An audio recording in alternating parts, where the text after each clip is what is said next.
ใดทรงใส่ใจข้าราษฎรเชียงแสนแม่อายท่าตอนทรงขวาตอนร่วมเป็นธานีควรจงภูมิใจเถิดไว้เนื้อข้าวเกศาพระคุณมากล้นพันละนาสร้างเมืองมานับกว่าพันปีกอบกู้เวียงร้างสร้างวัดวิหารเจดีย์เรามีสุขทุกวันนี้เพราะพระบารมีของพระเจ้าพระองค์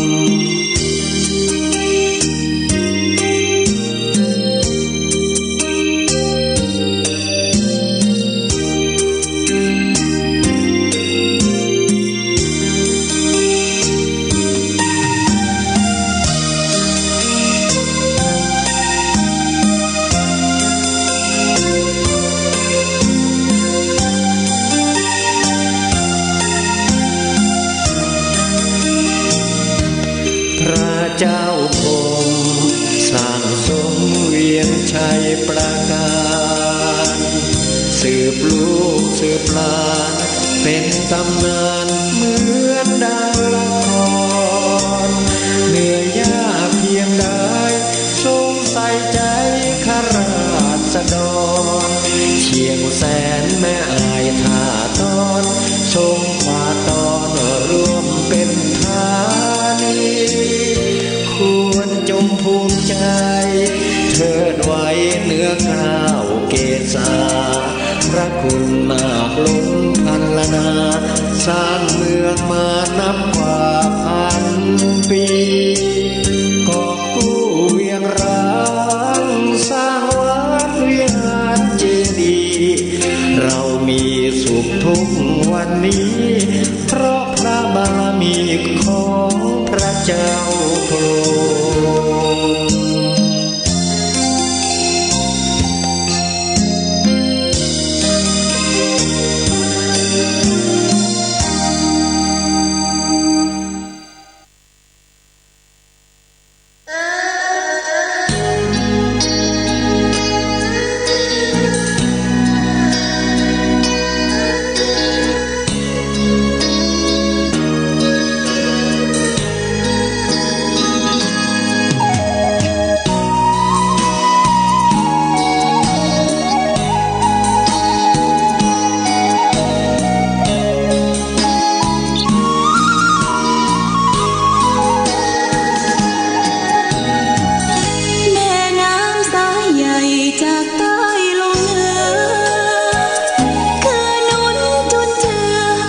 องค์ชาเชื้อเมืองฟ้างนานมาน้ำกกท่าสะฟางสายเลือดคนเมืองล้านนารุ่งเรืองฟูเฟื่องทั่วหน้าเมืองทองของฟ้าอำไพเมืองฟ้าเมืองใหญ่คู่กับแม่อายชัยปราการพุทธสถานศักดิ์สิทธิ์เนินนานอนุรั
เอาละญาติโยมท่านสาธุชนทั้งหลายวันนี้บ่มีธรรมเมืองนะจะเอาเจริญพระพุทธมนต์บทสวดมนต์ล้วนๆนะมายื่นปันให้แก่ญาติโยมท่านสาธุชนหลังจากที่ได้อมยาคือบกครูบา ไปพีกนึ่งญาติโยมเนอะแล้วก็ล้องน้ำบกครูบาก็เก็บไว้ในตู้เย็นน่ะมีประมาณ5-6 แก่นถ้าจะไปเต้ที่ไหนก็เอามีดน้อยมาเฉียนอมใส่เกลือปดโตมันเป็นยาหายเจ็บคอจื่นอกจื่นใจอ้าวญาติโยมตั้งใจเนอะตั้งใจที่จะรับน้ำพระพุทธมนต์เดี๋ยวเชิญเทวดาก่อนเนาะเชิญเทวดาก่อนปริตูนาเมตังสเมตาปตันตาวิคิตาจิตาปริตังปนันตุสเกกาเมจรูเปคิริสิกรตเตจันตริเกวิมาเนทิเปลาเตจักขเมตโลนาคาเนเคหวัตุเมเขเตปุมธาเตโยจตุโรกาปรราชายามราชาอินโตเวสสุวรรณราชาริยเมตไตโยโพธิสัตตาวากาทโยริยสาวกาจะปุถุชนะกัลยาจะสัมมาทิฏฐิเยวะพุเทปัสสนาธรรมเมปัสสนาสังเคปัสสนาพุทเทสกรวาธรรมเมสกรวาสังเคสกรวายิโตทานะโตยวะปรัมปราอิมัสมิงสุขกวะเรสุเตวตานังมุนิลวจันดังสาทโวโนสุนันตุธรรมสวนาการโรยัมพัตตันตาธรรมสวนาการโรอายัมพัตตันตาธรรมสวนาการโรยัมพัตตันตาสัมมันตาจักวะเรสุอัตราคาฉันตุเตวตาสัทธัมมังมุนิลาสัสสะสุนันตุสกโมกขทังนะโมตัสสะภะคะวะโตอะระหะโตสัมมาสัมพุทธัสสะนะโมตัสสะภะคะวะโตอะระหะโตสัมมาสัมพุทธัสสะนะโมตัสสะ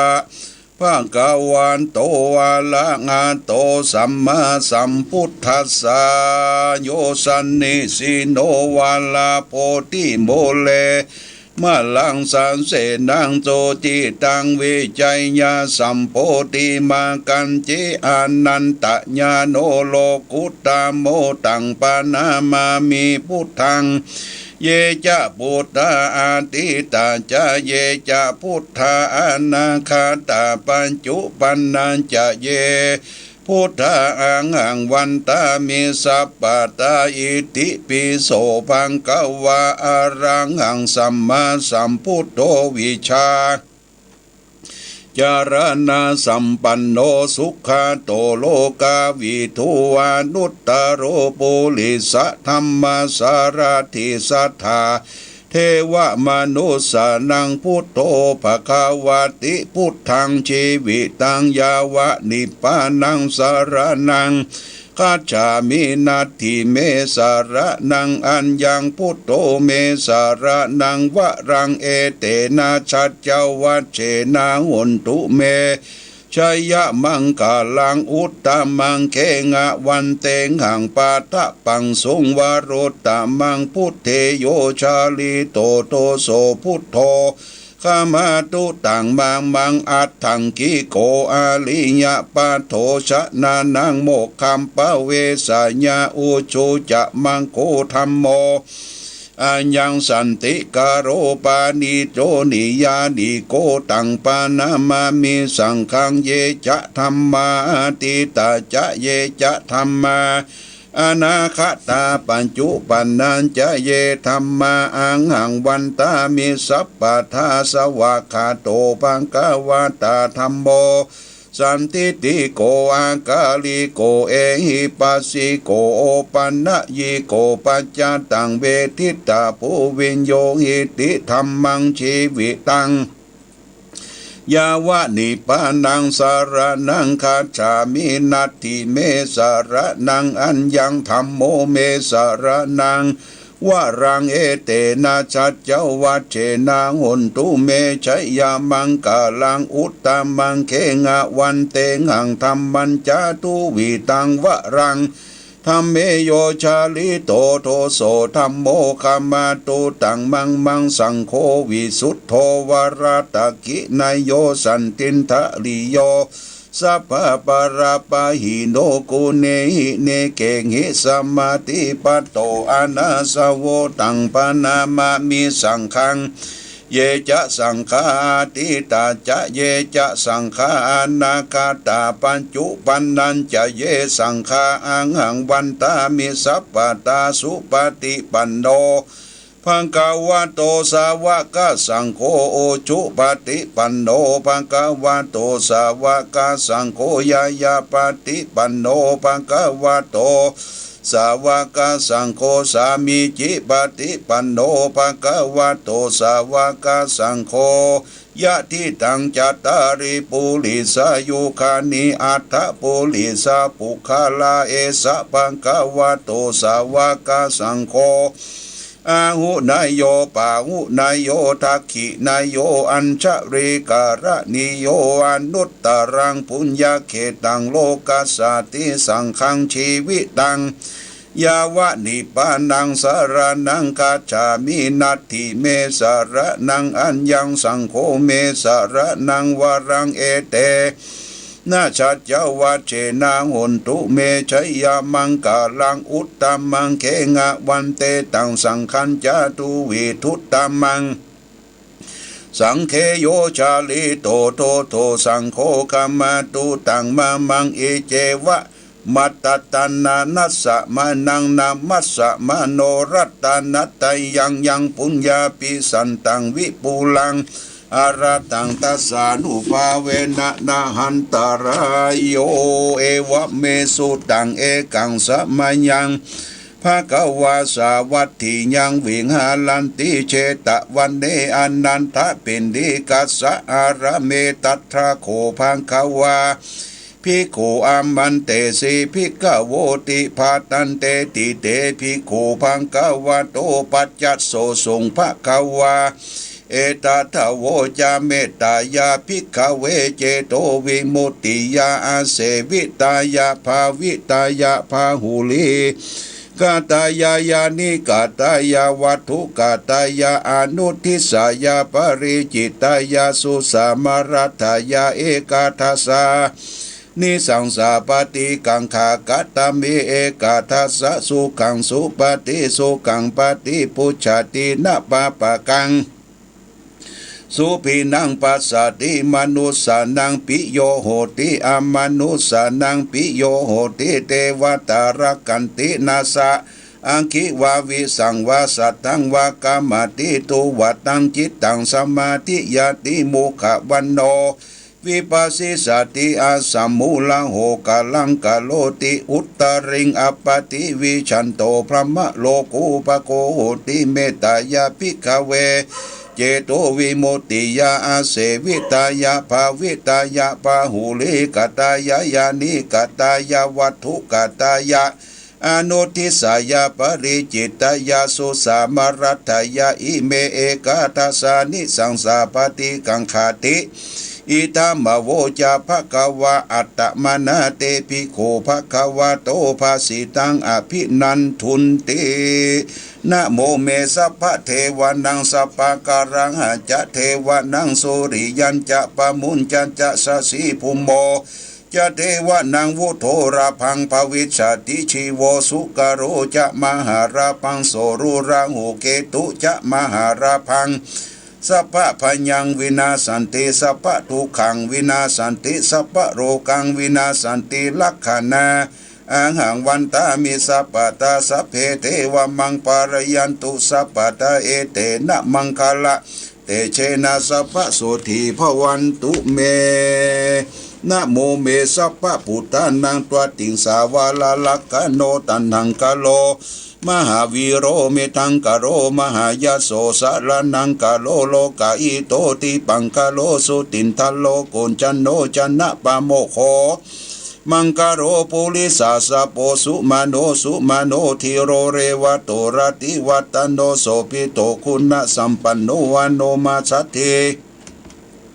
ชันวุตตโมปัตุโมโลกาปัจโจโตนาราโตวารสารติปัตุโมตโลสัตตะสโลสุเมโตอาคาปุกะโลสุชาโตสัพพะโลกาโกปิญญาทัตถินาลาสะโพอัตทัตถิกรุณิโกธรรมทัตถิตโมนุโตสิทธัสโสอาสัมโบโรเกติสิโสจัตตวัตังวโรปุโตจาวโรปุโตวิปัสสิจาอนุปโมสิกิสัปปะอิโตสัตตเวสปุสุขทายโกกะกุสันโตสัตวะโหโกนากะมโนลัญญัญจโหกัสสะโพสิลิสัมปันโนโคตัมโมสักยาปุงคโวอัตถวิสติสังฆตาเมพุทธามเอติกากาลุณาคุณาสัมปันนาสัพพะโลกาภิปูสิตาเอเตทัสสะปะลาพุทธาอุตตมะอาคาปุกาลาเตปิสังฆคุณาสุงปิติเยอมะตังปะตังเอเตพุทธาติตาจะมังคาราโอทิสัพพะตาตวิสติเมพุทเทอังหังวันตามิสัพพะตาเตสังญาณินาสีเลนะขันติเมตตาปะเลนะจเตปิโนอนุรักขันโตวโรคายนาตุกินันจาตวิสติเมพุทเทโยนะรงสารนังกโตกปานิสัตหัสสานิทุกขติงโสนะคัสสติอัตวิสติพุทธปริตังสัมพุเทอัตวิสัญจทวาตตันตสหัสสเกปัญจสัตตสหัสสานินามามิศีลสาอาหังเตสังธรรมัญจสังคัญจาอาทะเลนะนามามิหังนามากาลานุภาเวนะหันตัวสัพเพอุปัฏฐเวอเนกาอันตรายาปิวินาสันตุระเสสะโตสัมพุเตปัญจปัญญาสัญจจตุวิสติสังหัสสเกสัตสหัสสานินามามิศีลสาหังเตสังธรรมัญจสังคัญจาอัตเลนะนามามิหังนามากาลานุภาเวนะหันตัวสัพเพอุปัฏฐเวอเนกาอันตรายาวินาสันตุสัมพุเทนาวุตรสเตอาจัตตาริสังหัสสเกวิสติสัตตสังหัสสานินิมิสิลสังหังวันตามิธรรมันเตสังธรรมัญจสังกัญจาวัตเมรนามามิหันนามากาลานุภาเวนะหันตัวสัพเพอุปัฏฐเวอเนกาอันตรายวินาสันตุอาเสสะโตนะโมอะระหะโตสัมมาสัมพุทธัสสะมเหสิโนนะโมอุตตมะธัมมัสสะสวากาตเสวะเตนิธานะโมมหาสังคัสสะปิวิสุรสีลาทิติโนนะโมโอมากาติตัสสะวัตุตยัสสะปินะโมกะระปะภาเวนะวิคาจันตุอุปัตตวานะโมการานุภาเวนะสุวัติโหนตุสัพพะตานะโมกาลสเตเทนะวิธิมิหุมิเตชะวาเยสันตติตาติสลนะเอตะโลกันตะเลวะภุมมาจะเทวะคุณกหนะปยาวัตสัพพะกะลังเอเตอายันตุเทวรกันะกะมะเยเมลุสะเทวะสันโตสะเหตุมุเลวะจันนังโสตุมะคังสมะคังสัพเพสุจักกวาริสุยักขะเทวะจะพระมุโดยังมีกตังปุญญาสัพพะสัมปติสัตตะกังสัพเพตังอนุโมทิตัวสมกัสสะสันเดลตาปมัตตะลาหิตาหุตุรักขันตุสีวิเศษโตศาสนาจโลกันจาวุธิภวัตุสัพพตาสาธนัมปิจโลกันจเทวรักขันตุสัพพตาสติหุตุสุขิสัพเพปริวะเลอัตตโนอนิกาสุมาณหุนตุสหัสสเปยติปิลาจโตวะโจลโตวะมนุสโตวะมนุสวะอคิโตวะอุตกะโตวะปิสาจโตวะกันตุกะโตวะกันตกะโตวะนาคาโตวาชนะปัตตะโลกาโตวาสัทธโมโตวาสันติติโตวาสัพพุริสโตวาจันทาติอาสามินาโคนาคุกุละอหิวิจิกามนิสัพปติติอัตตะอาชัตตลสารสุกลมหิสาลกัสสานินินานาพยโตวานานาโลกาโตวานานาอุปัตตวัตวานามากังอลกันโตปฏิภาณโตปัตยตถาคตทัสสะปรมิโยทัสสะอุปปรมิโยทัสสะปรมัตถปรมิโยปัญจมหาปริจเกติโสจริยาปัจฉิมภเวข ภาวะกันติชาติงาภิติกรรมนาปัจจันจาริยังโพธิปัลังเกมลวิจังยังสัมปยุตนาปฏิวิตังนวโลกุตละธรรมเมเตสเปปิเนพุทธกุเนอวเจตวเวสาติญาสิสุปะกาลันติโยติมารติปริตังกลนโตอยัสสมาอนันตติโลวิญญาการุณาจิตังอุปตาปิตัวโกติสัทหะเสสุจักวาริสุเตวตนังยัสสานัมปฏิการหันติยัญจเวสาริยมปิโลกามนุสสะทุปิขะสัมพุติตัมวิธิธรรมปัญญังคิปมันเทติปริตันตัมพนามาเอยานิตะปูตานิสัมมาคาตานิภุมมานิวายานิวะอันตาลิเกสะเปวะปูตาสุมานาพระวันตุวาตุปิสักกัจจสุนันตุภาสิตันตัสสมาหิปูตานิสาเมตสะเปเมตังกะโลกะมนุจิยาปัจจายติวาจารโตจะหารันติเยภลิงตัสสมาหิเนลกัตตะอัปปมัตตายังกินจิวิตังอิตาวาหูลังวสเกสุวายังรัตนังปานิตังนาโนสัมมังอติตาตากะเตนะอิตัมปิพุเทรัตนังปานิตังเอเตนะชาเจนะสุวัตติโหนตุขยังวิรากังอามาตังปานิตังทายสกะสักกยามุนิสมัยโตนาเตนะธัมเมนะสมาธิกินจิอิตัมปิธัมเมรัตนังปานิตังเอเตนะชาเจนะสุวันตุยัมพุทธเสโทปริวันนายิสุจิงสมาธิมานันเตลิกัญญังหูสมาธินาเตนะสมโมนวิชติอิตัมปิธัมเม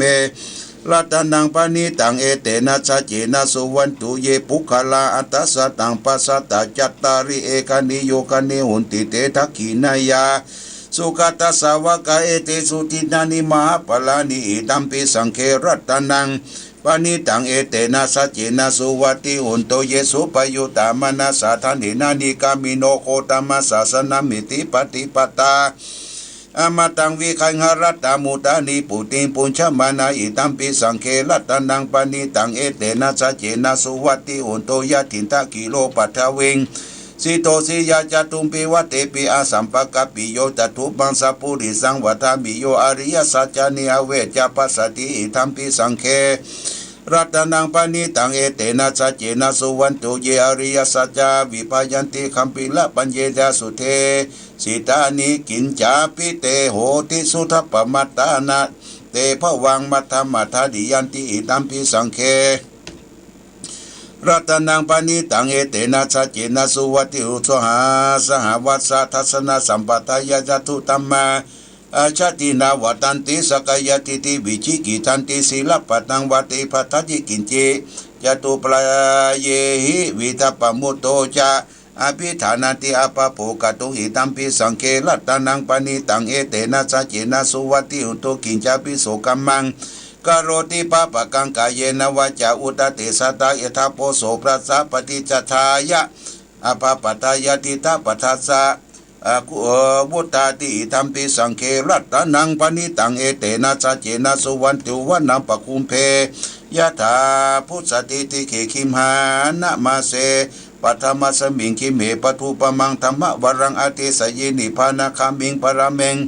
ปรมังหิตายะอิตัมปิปุเทระตนังปณิตังเอเตนะสัจเจนะสุวันโตวะโรวะรัญโยวะโรวะระหะโรอนุตตโรธรรมวรัง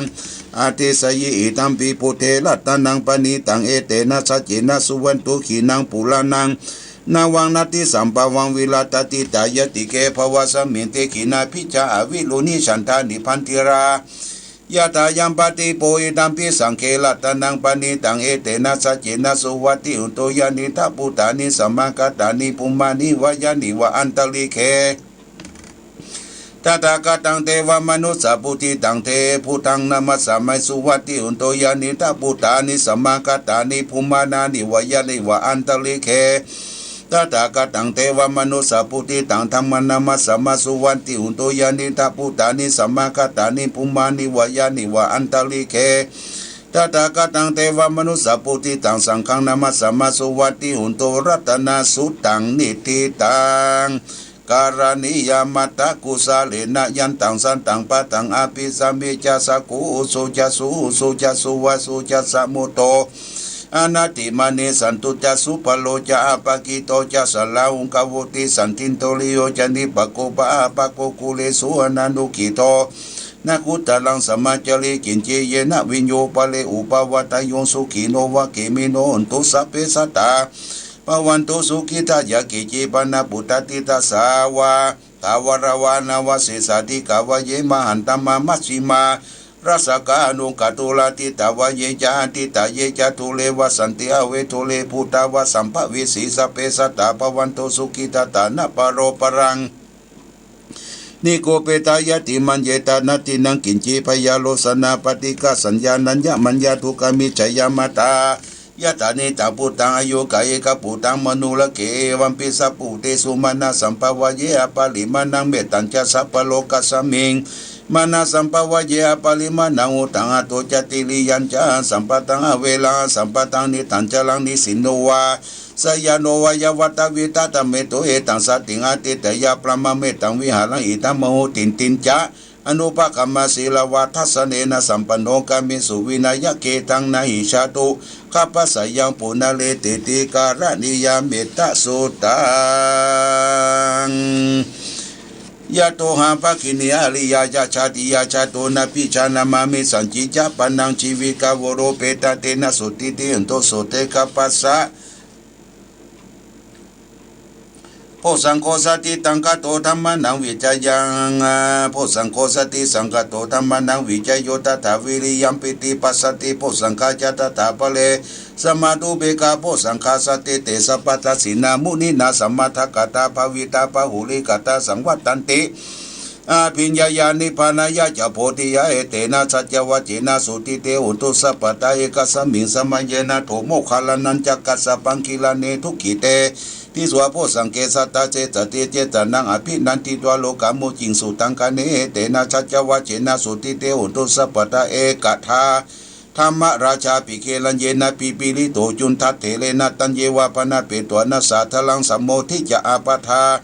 ตัมหาวุตติฐานะโสเอเตนะจัจวัจจินะสุติเตหุนตุสัพพตาปะหินาเตจะอาปตาตินนันนัมปิมเหสีนังมัคคหตากิเลวะปัตานุปฏิธรรมตังเอเตนะจัจวัจจินะสุติเตหุนตุสัพพตายันตุนิมิตังอวมังกลเยวิจามนาโพสกุณาสัสสะโตปะปะกะโหตุสุเปนะกตังพุทธานุภาเวนะวินาสเมนตุยันตุนิมิตังวมังกลโยจามนาโพสกุณาสัสสะโตปะปะกะโหตุสุเปนะกตังธรรมานุภาเวนะวินาสเมนตุยันตุนิมิตังอวมังกลัญจโยจามนาโพสกุณาสัสสะโตปะปะกะโหตุสุเปนะกตังสังฆานุภาเวนะวินาสเมนตุมหากรุณิโกนาโตอิตายะสัพพปานินังปุเรตวะปารมีสัพพะโตสัมโพธิมุตตมังเอเตนะจัจวัจเจนะอุนตุเตจยมังกลังจยันโตโพธิยมุเลสักยังนันนันติวะกโนเอวังตวังวิจโยวิจญะสุสยมังกะเลอปะละชิตตปะลังเกเสเสปตวิบุคาเลอภิเสเกสัพพะปุตานังอาคาปโตวโมตติสุนักตังสุมังกลังสุปปะตังสุติตังสุขันโดสุโมโตจะสุยิตังพระมัจจลิโสปัตกินังกายะกัมมังวาจากัมมังปัตกินังปัตกินังมโนกัมมังปณิทิเตปัตกินาปัตกินา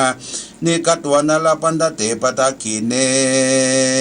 สุนักตังสุมังกลังสุปปะตังโสอัตระโตสุขิโตวิรุณะหุพุทธศาสเนอโลโกสุขิโตหิสาสเปหิยติปิสะอัตระธา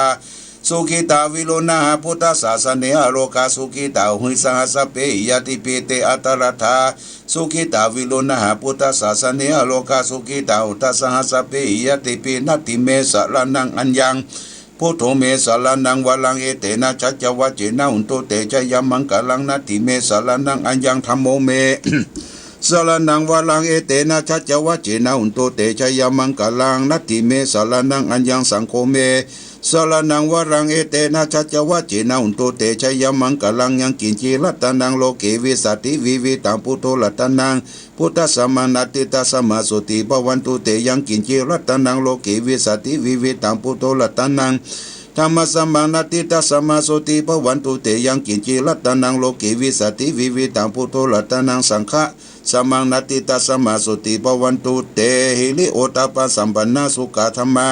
สมัยโตสันโตสัพพุริสาโลเกเทวะตัมมาติวุจเรสันติปะกาวัตนาสันติปตาวัญชนะมาตาปิตาชนิกันตาชาตะเวตังปฏิกัมมังญาญาจานากาตาพุทธจิตวามาลังสวานังจตุสัตตังมาตังลังสังเยปิวิโสนาลาสะปะตันนังกาลตโยพุทธาอัตวิสตินายกาสเปปฏิติตาไม่หังมัตตะเกติมูลิสลาสิเสปฏิติโตไม่หังพุทโธธัมโมทวิจโนสังโฆปฏิติโตไม่หังอุเรสปะกุณาตเยเมอนุโรโทสาริปุโตจตกิเนโกตัญโยเปติปะกสามิโมคารโนจวามะเกทักขิเนวัสเนไม่หังอาสุงอนันตาลาหุลกัจจโปจามหานาปุอุบัตุงบามาสุตะเกเกตันติปิติคัสสมิสุริโยปะปังกาโลนิสินโนสิลิสัมปันโนโสปิโตมุนีปุงกามโมกุมาลกัสสะโพเทโลมเหจิตวัตตโกโสแมหังวัตตานินิจังปฏิตานิคุณังกะโลปุญโยอังคุลิมาโลจะอุบาเลนันทศิวลีเมปัญจมหาเถรานาลาติติลามามาเสสสิติมหาเถราชิตวันตาชิโนลตาจารันตาศิลาเตเสนะอังเคมสันติตลัตนาปุนาตัวอาศิตากินิเมตุสตากังทัสกังปัจจตัวอาศิวามิอังคุลิมาลกังกันตามโมราปริตันตาอาตาติญาสุตกะอากาเสทัสนังอาศิชาปราสันตินาสินานาปราสัญยุเตธรรมปะกลังวะกะเตวัสสะโตเมสักกะเจนะสัมมาสัมพุทธตาปันตะเลปัญจวัตตาปิตาชิตตาปริสัตตาตุปัตตวาอาเสสาวินังยังยันโตอันนันตะกุณาเตชนะชินะปัญชลามาทัพมิวิหลันตังมหิตาเลสัตตาปะเลนโตมังสัพเพเตมหาปุริสัสสปะอิเจวะเมกะโตระคุสุระโกพุทธานุภาวินาชิตุปัตตโวธรรมานุภาวินาชิละสังโฆสังฆานุภาวินาชิตันตรายโยจรามิธรรมานุภาวะปริโตติชัยยะปัญจลกถานิทิตาอาทิอุณจวิจโยธัมโมโลเกอนุตตโลสัพพสัตตาหิตตายะตังตวงคันหิเตวะเตปริวะเจละจักขันเตอมนุเสภวะเกเปเกนะเสวิเตปุเตอะกะละมาลเนญปัสสมะมรณามุตโตตาเปตัวกรรมจาริตันตเสวะอนุภาเวนะหุนตุเทโวสุขีตตาสุทธสีลังสมาทายะธรรมสุจาริตังเจเรตเสวะอนุภาเวนะหุนตุเทโวสุขีตตาลิกิตังจิติตังภูตังตะลังวัจนังกะลุงปะเลตังเทสนังสุตัวตัสสะโยปวัตติสักกะตัวพุทธลัตตานังโอสตังอุตตมังวรังหิตังเตวัมนุสนังพุทธเตเชนะโสตินานาสันตุปัตตวาสะเปตุกาวุปัสสมินตุเตสักกะตัวธรรมรัตนังโอสตังอุตตมังวรังปะลิลาหุปัสสมานังธรรมเตเชนะโสตินานาสันตุปัตตวาสะเปพยาวุปัสสมินตุเตสักกะตัวสังฆรัตนังโอสตังอุตตมังวรังอาหุนายาปะหุนายังสังฆเตเสนะโสตินานาสันตุปัตตวาสะเปโลกาวุปัสสมินตุเตเพสัจจังเทวมนุสนังกตุกังติติตังละสังอัมปิลังละวันเจวะสัพพยติวินาสันตุเอกตวิติจตุปัญจสัจตาตินันตตายวัตุกาวินาสันตุชีวิตานันตตันตุเตชีวิตานันตตันสัจจอายุวันนังสุขังพลังชีวิตานานุภาเวนะหุตุเตโวสุขีตตาชีวิตานันจโตทัตตังโอสัตตังอุตตมังวรังสลีลังทุกขังนาเสติเพสัจจังทานามุตตมันตัสสะมังกัลยากะลยังนิจจยังสัพพะยังปุญญานิปะละโลกัสสมิปฏิตาโหติปฏินังอิมินาชีวิตาตินาตุมากังเกงภเวสติติกายุกัสสตาหุตุสุขิตาหุตุสัพพตาโยโททัตตาติสักกะจังศีลวัตติสุเทตาติโตนันทานังวรังทัตวชีวิตานังมหาปรังเอวังมิริกาเอสายติตังปุญญาสัมปตาตัสสมาธิลาปัสสังสันติปันติตากาตาปุญญาตันติอาติอุณาจาวิจโยนิธิโตสิลิติติมาติเตโสชยสิติมหิตติมหากุณาปารมิตาปุญญาติกาลตาสัพพันตรายานิวารณสัมมัตตสะภะคะวะโตอะระหะโตสัมมาสัมพุทธัสสะวะติสมหาปุริสักกะลานุภาเวนะสิตยานุพยัญชนะอุภาเวนะทุตละสัตตมังคลานุภาเวนะสัพพันนรังสียานุภาเวนะเกตุมาลานุภาเวนะทัสสะปรมิตานุภาเวนะทัสสะอุปปารมิตานุภาเวนะทัสสะปรมัตถปรมิตานุภาเวนะศีลสมาธิปัญญานุภาเวนะพุทธานุภาเวนะธรรมานุภาเวนะสังฆานุภาเวนะเตชานุภาเวนะอิทานุภาเวนะภรานุภาเวนะยยะธรรมานุภาเวนะจตุรสิทธิสหัสสธรรมกันธานุภาเวนะนวโรกุตระธรรมานุภาเวนะทังคิกามคา นุภาเวนะทัสมาปฏิยานุภาเวนะสาระพิญญานุภาเวนะจตุสัจจยานุภาเวนะทัสสะปรยานานุภาเวนะสัพพัญโยตายานานุภาเวนะเมตตากรุณามุทุตาอุเบกขานุภาเวนะสัพพปริตานุภาเวนะรัตนัตยัสสรณานุภาเวนะตุยหังสัพพโรกโสโกปัตตวาทุกขโตมนัสสุปายาสาวินาสันตุสัพพอันตรายาปิวินาสันตุสัพพสังกัปปะตุยหังสัพพิตันตุทิกายุตาตุยหังหุนตุสัตวัตสีเวนะสมหิโกโหตุสัพพตาอากาสปปวะภัตตะวนะภูมิกังกาสมุตตามหาสมุตตารักกาเทวตาสัตตตุเมอนุรักขันตุอาทิโลเกศีลคุณโนสัจจังโสยยุตยาเตนะสัจเจนะกหามิสัจจกริยมนุตตลังอวัจิตัวธรรมะพลังจริตัวบุปเกสเนสัจจะปรมวัสสะสัจจกิริยมหาสังสันติปะกาปัตนาสันติปตาวัญจนามาตาปิตาจนิกันตังชาตะเวตาปฏิกรรมสหสเจกเตมหังมหาปัจจริโตสีขีวัดเสสีโสรสะกาลิสานิอุตกังปัตตวยถาสิขีสัจเจนะเมสโมนติเอสาเมสัจจะปรมิติพุทโธมังคละสัมพุทโธสัมพุทโธติปัตตุตโมพุทธมังคละมากัมมาสัพพะทุกขาปมุญจเลธัมโมมังคละสัมพุทโธกัมปิโลตุตาโสอนุงธรรมะมังคละมากัมมาสัพพะพญาปมุญจเลสังโฆมังคละสัมพุทโธวรัตกินโยสังฆมังคละมากัมมาสัพพะโรกาปมุญจเลภวันตุสัพพะมังคลังรักขันตุสัพพะเทวตาสัพพะพุทธานุภาเวนะสัทธาสุทิงภวันตุเตภวันตุสัพพะมังคลังรักขันตุสัพพะเทวตาสัพพะธรรมานุภาเวนะสัทธาสุทิงภวันตุเตภวันตุสัพพะมังคลังรักขันตุสัพพะเทวตาสัพพะสังฆา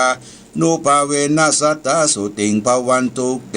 นักขัตตยกะปูตานังปาปาคานิวารณาปริตัสสานุภาเวนะอันตัวเตสังอุปัตตเวนักขัตตยกะปูตานังปาปาคานิวารณาปริตัสสานุภาเวนะอันตัวเตสังอุปัตตเวนักขัตตยกะปูตานังปาปาคานิวารณาปริตัสสานุภาเวนะอันตัวเตสังอุปัตตเวสุโขพุทธานังอุปโตสุขาสัทธัมมเทศนาสุขาสังคัสสะสามัคคีสมคันนันตโปสุโขคัตติโยเสโทสเนตัสสมิเยโคตปฏิชายิโนวิชาจารณะสัมปันโนโสเสโทเทวมนุเสเทวตาปฏิอจิตโตลัตติมาภาติจันติมาสันนโทคัตติโยตปฏิสยิตปฏิพรหมโนอัตสปะโหลตังพุทโธตปฏิเตสะสาอโรคยาปะละมาลาภาสันตุติปรมังทานังวิสาสาปรมายตินิพพานังปรมังสุขังญาติโยมท่านสาธุชนทั้งหลายได้ฟังการสาธยายทำมังกละมงคลสูตรต่างๆขององค์สมเด็จพระสัมมาสัมพุทธเจ้าที่ได้ชละมารในสมัยครั้งพุทธกาลได้ไปโปรดพุทธบริษัททั้งหลายอย่างเช่นที่เมืองไผ่สาลีเป็นต้นอาตมามีความปรารถนาดีก็อยากจะให้ญาติโยมท่านสาธุชนพุทธศาสนิกชนทั้งหลายได้รับสิ่งที่ดีๆคือสิ่งที่เป็นมังคละเป็นมงคลเป็นพระสูตรได้ตั้งใจสาธยายมนต์สวดมนต์เจริญพระพุทธมนต์ทางออนไลน์ไปสู่บ้านสู่จ้องของพ่อแม่พี่น้องศรัทธาสาธุชนเป็นเวลาเกือบจะชั่วโมงป่ายเนื้อญาติโยมนะทุกบททุกตอนทุกพยัญชนะอักขระก็ได้แผ่ไปถึงบ้านถึงจองพ่อแม่พี่น้องแล้วเอาละไผ่โทรมาหา เจริญพรจะครับฮะกราบนมัสการครับหวัดดีไผน้องเบี้ยวเหรอไอ้ครับผมไอ้อะโอ้ไอ้เนาะประจันเนาะครับผมฟังอยู่เนาะชัดเจนนี่ก่อชัดเจนดีครับก็หลวงพ่อครับผมอยากจะถามท่านหน่อยครับถามเลยประกอบที่เขาเอากินแล้วเอาบงได้กับครับประกอบครับได้ค่ะบงได้ค่ะครับคือมันงอกมันเงยเด้อง่ายเด้อถ้าบงได้อุณหภูมิดีๆนะเขาก็จะได้กินยอดกินอย่างเป็นตัวเด้อครับดีหลวงพ่อก็เก็บไว้ที่เย็นอ่ะ4-5 แก่นวันไหนถ้าเจ็บคอเจ็บอย่างก็เอามาฝาน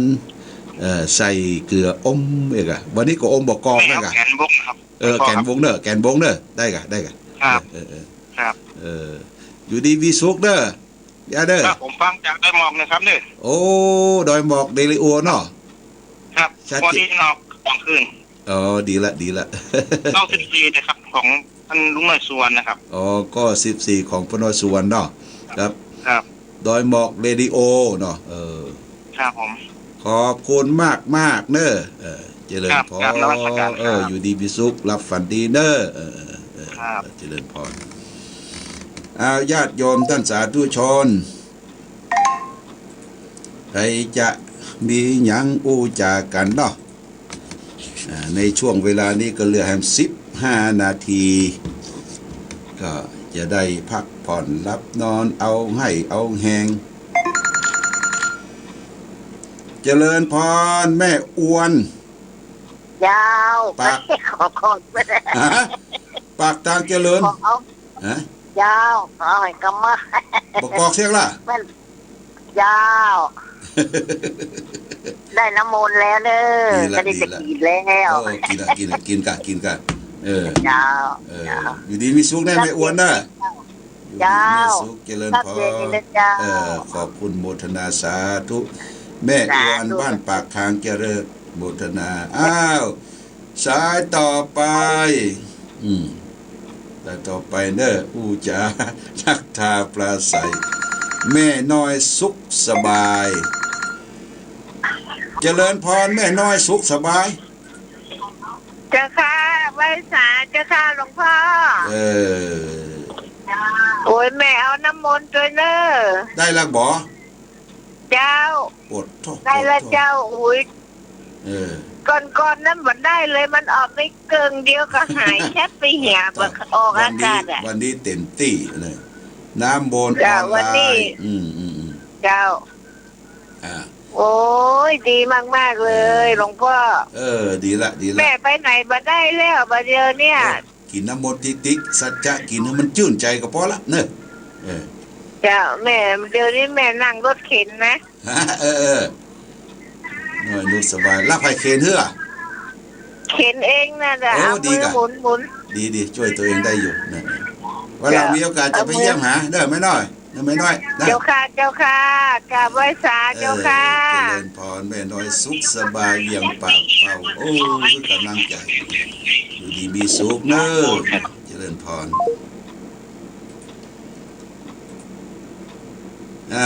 สายต่อไป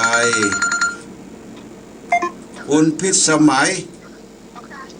เจ้าก็นึกว่ารับแล้วอ่ะรับได้เหรอหลวงพ่อก็ได้จะไปรับได้ไงเอาน้ำบนจนยาวนะวันนี้เราปัดท่อเจ้าหลวงพ่อเจ้าหลวงพ่อลืมบอกเบอร์แต่เจ้าเป็นกรรมกรเอาละเนอะบอกเลยเจ้าญาติโยมเบอร์หลวงพ่อเนอะ081 951 5864น่ากะเพราะว่ามันมีหลายคนที่เป็นมาโหเนาะรับโหเบอร์ข้าเจ้าเปิดกระโทรมาถามเนาะเอาใหม่ตุลุงเมืองฝางเนี่ยตุลุงเมืองฝาง081หลวงพ่อก็ได้เนาะหลวงพ่อเมืองฝาง081 951 5864 5864นะเจ้าเนาะ864เนอะท้ายมันนะ เจ้า เจ้า เจ้านมัส ขอบ การ คุ เจ้า ณ หล คุ ว ณ ง โยม พ่อ พิส เจ้า มัยเด้อขอบคุณมากๆเด้อเจริญพรเจริญพร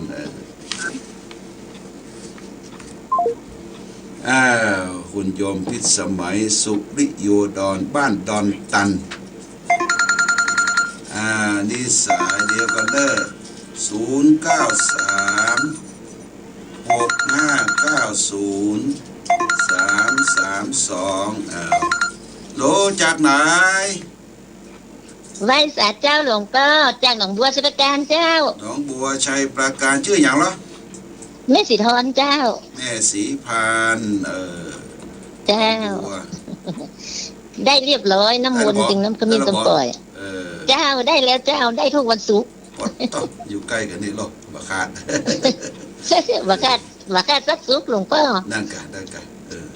เอาไว้เอาพุทธมนต์ไว้ในแจ้ตู้เย็นนั่นเด้อเจ้าสาธุเจ้าอยู่ดีมีสุขเด้อทูตเจ้าเจริญพรเจริญพรแม่สีพันบ้านหนองบัวชัยประการหนองบัวฟ้าต่ำอาสาต่อไปญาติโยมจะโทรมาก็โทรเด้อเดี๋ยวเวลา10 นาทีก็วันพุธป้อน้อยผลแจ้ซ้อนสวัสดีป้อน้อยผลครับผมโอ้วันนี้สมบูรณ์กู้อย่างเนาะได้น้ำมนต์ครับน้ำมนต์ก็ได้น้ำจมปล่อยก็ได้ครับต่อดีละโอ้ดีอกดีใจในท่านหลวงเจ้าโอ้อย่างดังฟังสัตว์ดีมันโอมบอกกอกเลยกะโอมบอกกอกครูบาครับแน่นอนเนาะแน่นอนหนาวก็ตั้งแจ้ซ้อนหนาวก็โอ้เดี๋ยวนี้ฝนคล้ายของละครับบางแล้วเนาะทุเราครับจะหายเนาะวันหลังวันลุนโรคภัยไข้เจ็บหายจะไปหาดื้อครับโอ้ธรรมะแต่สาธุไปซ่อกินไข่ลวกนี่แน่เจริญพรเด้อพอได้ผลเด้อสวัสดีเด้อครับรับความดีอยู่ดีมีสุขเด้อเจริญพรสายต่อไปญาติโยม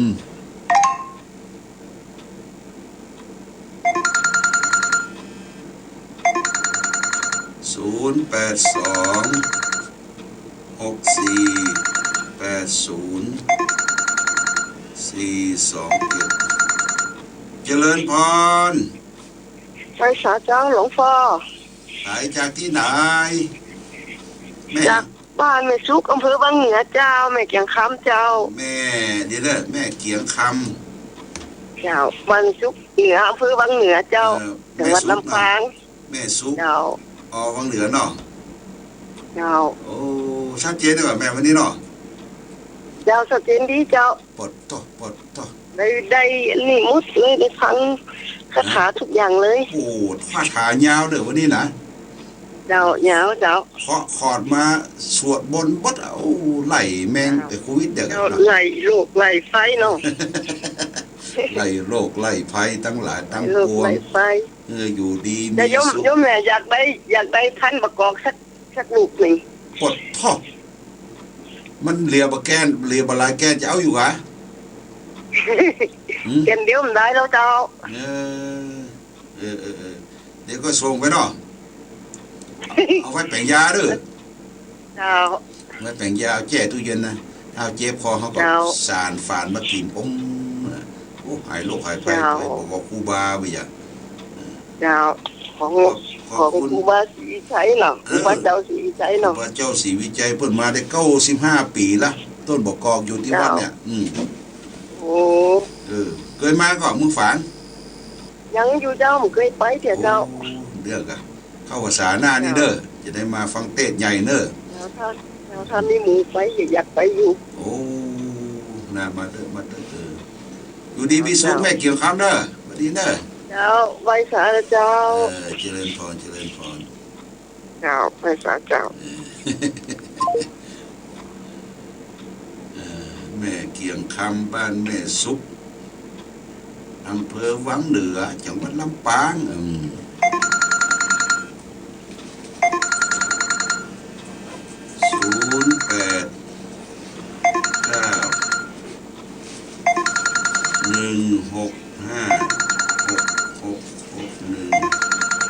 เจริญพรเจ้าจะมาสักการเจ้าหลวงพ่อแม่ยะลืมหลังชมาพรเจ้าแม่ชมาพรนะหน่อยเจ้าอยู่นาแก้วนะอยู่นาแก้วตะวันออกก็คือคอคาหรือเปล่าเจ้าแม่ลายแก้วหรอเจ้าลายแก้วตะวันออกลายแก้วตะวันออกน่าส่งอย่าไปเฮือได้ก่อนไอ้ไรเจ้าส่งประกอบส่งปฏิทินเจ้าได้หมดนะเจ้าขอบคุณหลวงพ่อเจ้าดีก็โอกาสวันหลังจะไปแวะหาเด้อแม่ชมาพรเจ้าดีมีสุขเด้อวันดีเด้อเจ้าขอบคุณเจ้าวันดีญาติโยมก็ได้ได้จาเวลาก็เคลื่อนค่อยไป084 374 5532เจริญพรฮ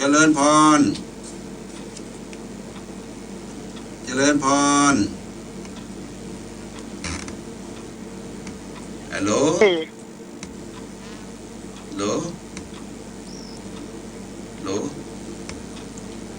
ได้ยินก่อนแม่เจริญพรแม่ยังแม่ยังอ่ะแม่แสงคำบ้านสันขวางพะเยาแม่ใจพะเยาเจ้าโอ้แม่แสงคำบ้านสันขวางเนาะพะเยาเจ้าบ้านสันขวางเจ้าแม่ใจพะเยาเจ้าขวางแม่ใจพะเยาเจ้าเพราะหาหลวงพ่อ3 ครั้งหรือครั้งนี้แล้วเจ้าโอ้3 ครั้งแล้วเนาะดีกะเจ้าได้นำมนต์นำจำปล่อยหมดเลยเจ้าโอ้วันนี้ดีละได้ทุกอย่างเนาะชัดเจนดีกว่าแม่ชัดเจนดีของคืนของดารุณีเจ้าพันคุณของโยมดารุณีชัดเจนดีจากเมืองพานขอบคุณนะแม่เด้อแม่แสงคำขอบคุณเด้อ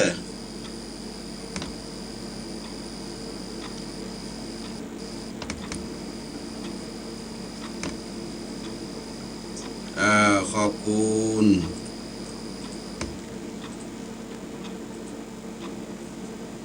มันสายมันมาไข้มั่นในคนแค่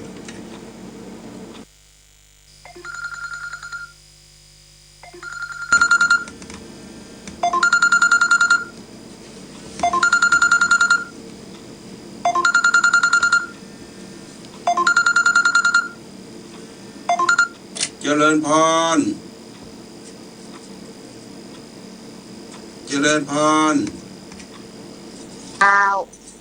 จากที่ไหนเกตสเกตไปห้องไข่โดยสเกตโอ้ห้องไข่โดยสเกตแม่ยังแม่วันนาเทศนำเพิ่มน้ำเนาะชาวเทศนำแมวไข่หมู่8เพิ่มน้ำห้องไข่ดาววางขึ้น94โอ้โดยสเก็ตจ้าสบายดีที่น้ำมนต์ได้เป็นงั้นน้ำพึ่งชมปล่อยฟังขึ้น94ได้ไหมเนาะจ้าถ้าว่างๆเก็บไว้หาเขียนลูกบ่าวเอียวหาได้กะปดโทลูกบ่าวอยู่ต่างประเทศโน่นโอ้มาได้ไงมาแต่รอโควิดก่อนวันหลังมาแอลไว้เด้อไปวันนาเด้อเจ้าตะกี้คนโทรมาคนถามไงอย่างว่าฟังตุลุงนี่เนาะถ้าเอาพริกบ้านเอาไปแอลหาหน่อยอ่ะเจ้าขอบคุณเจ้าเจริญพรแม่วันนาเพิ่มดำจ้ามันห้องไข่วัดสเกตเจริญพรละ สายต่อไปมีก็ข้างหันสัก2 นาที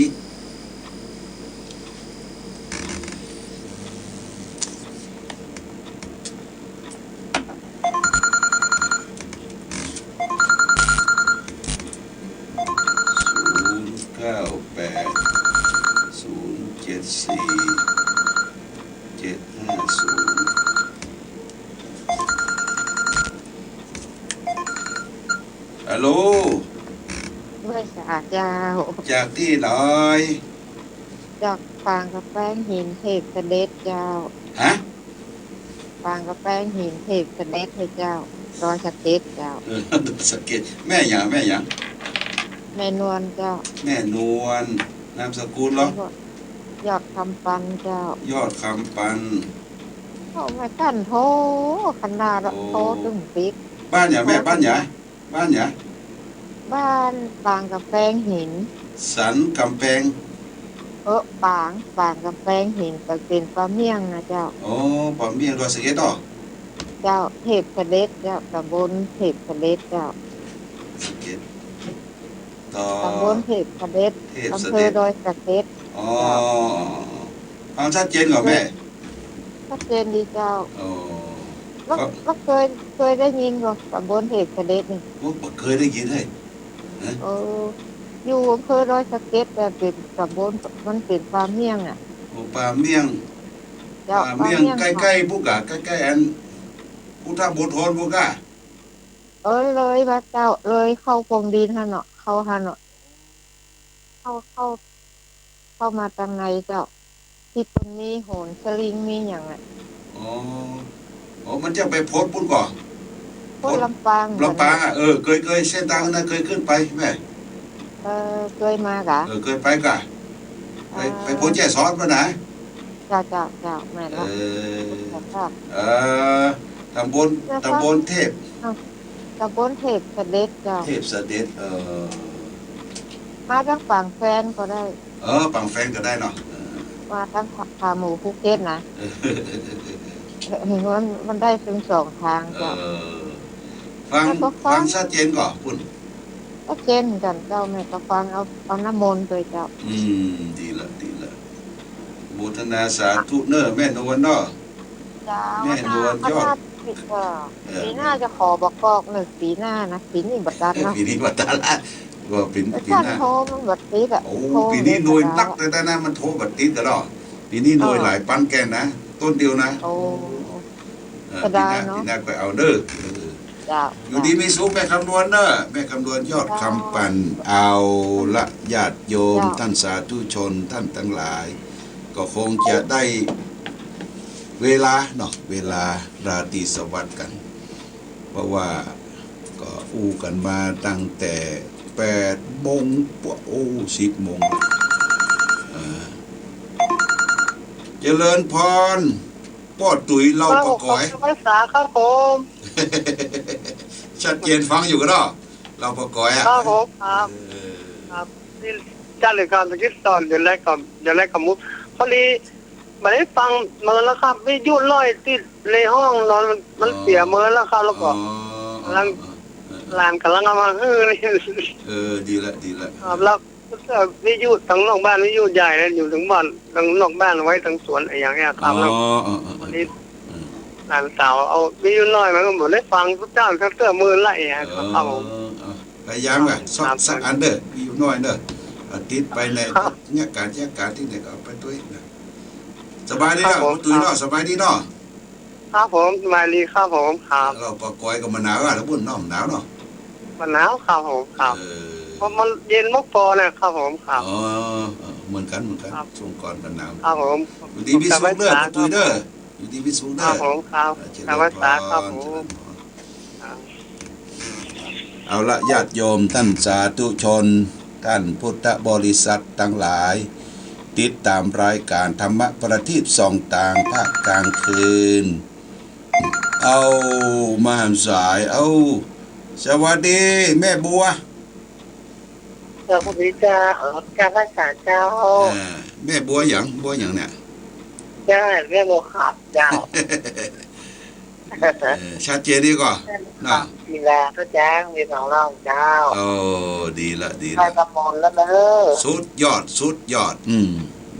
สุดยอดแล้วได้กำมล โอ้สุดยอดละวันนี้ปัดโตยาวน้ำมนต์ยาวเด้อ เจ้า